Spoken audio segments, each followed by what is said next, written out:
успя да блокира този шут.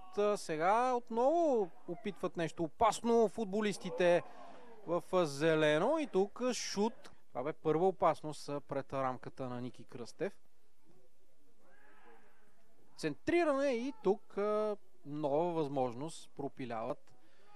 И общо взето това бяха интересните ситуации пред двете врати. Сега възможност удар и какъв пропуск на Ерол Дост.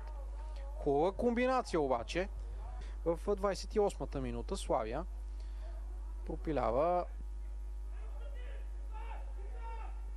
Сега възможност за зелените да погледнат сериозно към голлинията на Славия. Възможност и страхотно спасяване на Ники Кръстев, но е отсъдена и засада.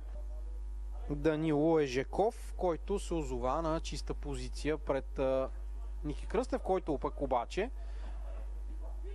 преди 5 дни Тони Тасев центрира удар с глава именно на Роберто Райчев. Изпусна топката, вратаря Нестеренко продължава там да върви някакъв карамбол. Центриране на Тасев, не особено високо. Елмо Мартинов овладя топката, Минчев.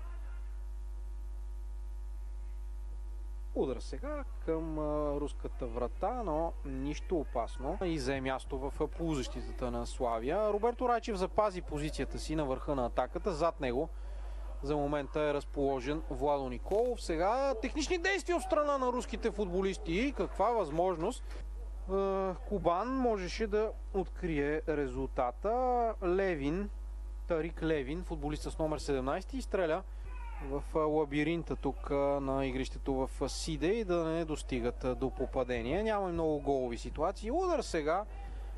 Отвори се матча в последните минути. Сега възможност за Крис Добрев. Отново комбинация между него и Галин Иванов. Много се затвори по крилото Добрев, но комбинира с Емо Стоев. Той вече е в наказателното поле. Центриране. И там възможност за Роберто Райчев. Удари греда.